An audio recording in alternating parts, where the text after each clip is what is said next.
8. Live from Waterford and Dungarvan, this is Waterford at 1 News.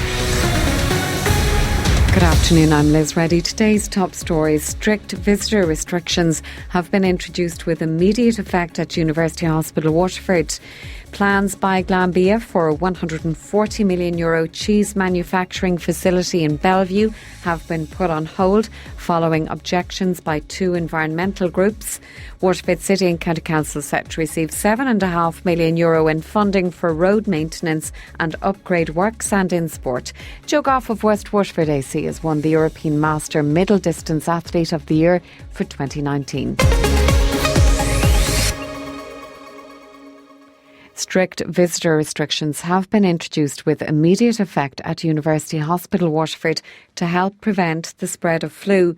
This is in the interest of patient safety and care and in order to control the spread of the flu within the hospital.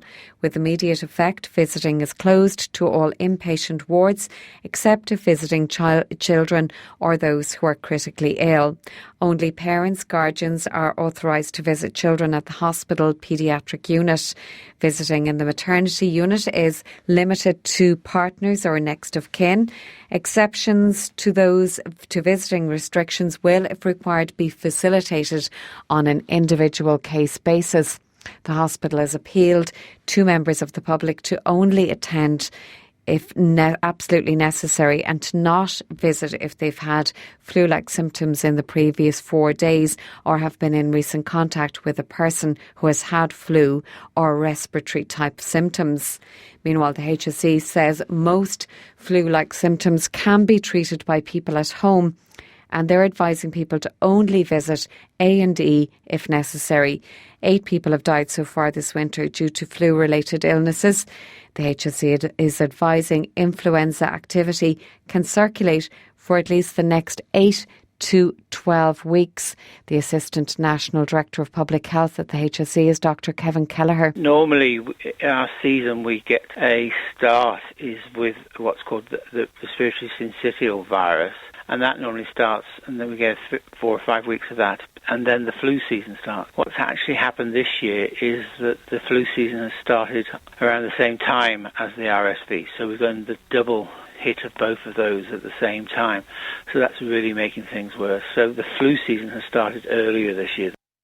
Plans by Glanbia for a €140 million cheese manufacturing facility in Bellevue have been put on hold following objections by two leading environmental groups. An Taisce and Friends of the Irish Environment have both lodged an appeal with An Bord Pleanála against the decision of Kilkenny County Council to grant permission for a continental cheese manufacturing plant in the IDA Bellevue Science and Technology Park near the Port of Waterford. The Irish Times reports that the company plans to develop a Dutch-style cheese production facility employing around 80 people. In its appeal, the Friends of the Irish Environment claimed an environmental impact assessment submitted did not contain sufficient information about the impact of the increase in milk production required for the plant. An Taisce claimed the application was premature ahead of the details of CAP reform due to be published in 2020. An Bord Pleanála is expected to issue a ruling in the case next April. An Bord Pleanála's decision to refuse planning for the redevelopment of the Tower Hotel is a slight against the planners of Waterford Council. That's according to Fianna Fáil councillor Eamon Quinlan. A 5-storey extension to the hotel, which included the demolition of a number of buildings on Lombard Street and one on the Mall, was approved by the council in July. This decision was appealed by Waterford businesswoman Monica Leach. An Bord Pleanála said the applicant had failed to demonstrate that exceptional circumstances exist that would justify the demolition of the protected structures on the site. Eamon Quinlan says the buildings marked for demolition are not of historical significance. It comes across as very much a slap in the face to the economic development and aspirations of Waterford and the people here. It's a slight against the planners of Waterford City and County Council, who investigated this situation thoroughly. What they were looking at demolishing and constructing are not of significant historical value. It's a wrong decision by An Bord Pleanála, and I think if An Bord Pleanála had these sort of views towards Waterford. If it wasn't for the STZ, we probably wouldn't have even got the North Quays over the line, because that also is not in keeping with its surrounding area.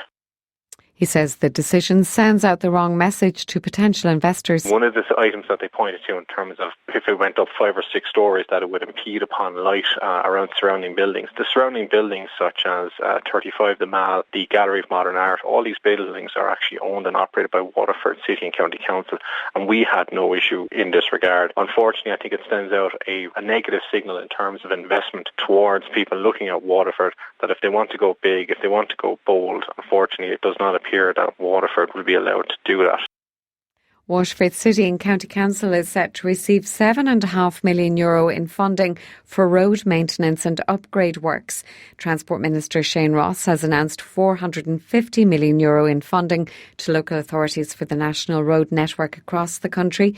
Minister of State John Halligan outlined some of the Waterford projects. The two significant ones would be calming measures, which has been asked for on a number of occasions on the N25 at Leamy Bryan, and substantial works will be done there. That's a very, very busy infrastructure road coming into Waterford, and Cusham Cross and the place called the Burglary and the RSI implementation work. So these are big works. There's also significant pavement improvement works on main roads and secondary roads.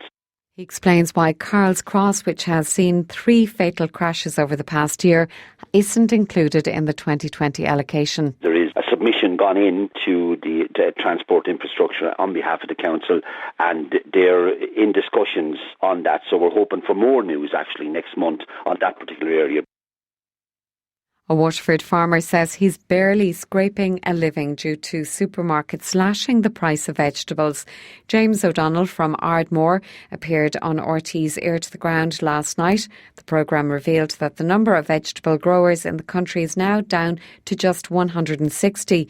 He says the rock bottom price of winter vegetables have made his family business barely viable. Conditions that they are at the moment, for Christmas week, the rain that fell yesterday, all the growers in the country are out trying their very best to fill orders. When you come into the supermarket and you look and you see your produce being sold at 49 cents, it's a bit of a joke. It's disheartening, really, to be honest with you, when you see the conditions that you have to work in.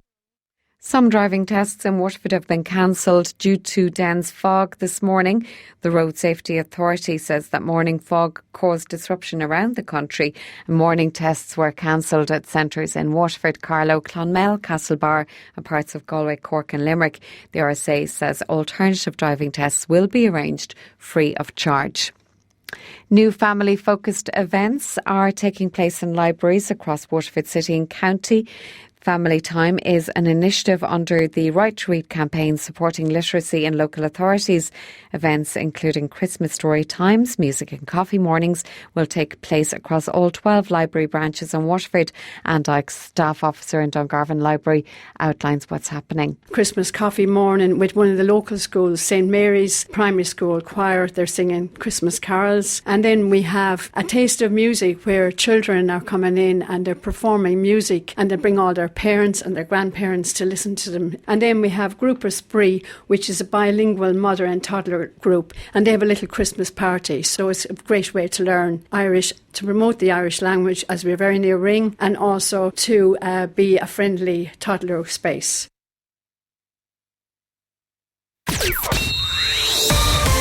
WLR Sport. And a very good afternoon. I'm Gavin, Whelan. Starting with news of soccer, and the fixtures have just been released in the past while there for the 2020 SSE Electricity League Premier Division season.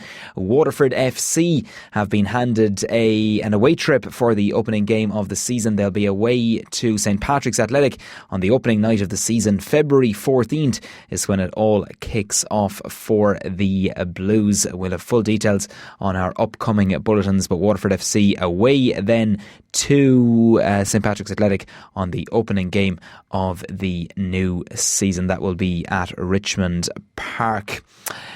And Waterford will play Bohemians at home on the 21st of February. They'll also have a home game on Monday the 24th with Shamrock Rovers, the visitors, to the RSC. And then Saturday the 29th of February, it's an away trip for Alan Reynolds' side to Sligo Rovers. Full details later on from Matt Keane in our later bulletins. And on the opening night of the season, there's a Dublin derby as Bohemians have been paired against Shamrock Rovers. So all to look forward to in 2020. Meanwhile, Sam Bone has signed for Waterford FC for next season. That was announced earlier on by Waterford FC. Next to news of athletics, and Joe Goff of West Waterford AC has won the European Master Middle Distance Athlete of the Year for 2019. It's for the second successive season and a first for Waterford and Irish athletics. The award will be presented at a ceremony at the European Championships in Braga, Portugal, coming up in March. Rugby and unbeaten Leinster play host to Ulster in a Pro 14 derby this evening in Dublin. Both coaches have rung the changes to their sides after last weekend's European action. Leinster boss Leo Cullen says there's some players in the squad who have had to be patient for game time. Some guys have had to be a little bit patient the last few weeks to wait for opportunities. So back at the RDS, hopefully we'll have a big crowd there. So everyone's excited. A quick turnaround this week, obviously with 6 days. But we're just keen to get going again. So Kick-off for that one is at 7:45 at the RDS Arena. Quinn Rowe, meanwhile, will captain Connacht on his 100th appearance for the side. They host Munster on Saturday. The second row is one of 6 changes to the Western Province from last weekend. Kick-off for that one tomorrow in the Sports Ground is at 5:15. And in darts, Kieran Tehan is flying the Irish flag at Alexandra Palace today in the second round of the PDC World Darts Championship. The 20-year-old from Cork is set to take on world number 19 Mervyn King in the second game of the afternoon session in London. That's the latest on WLR. More at 2.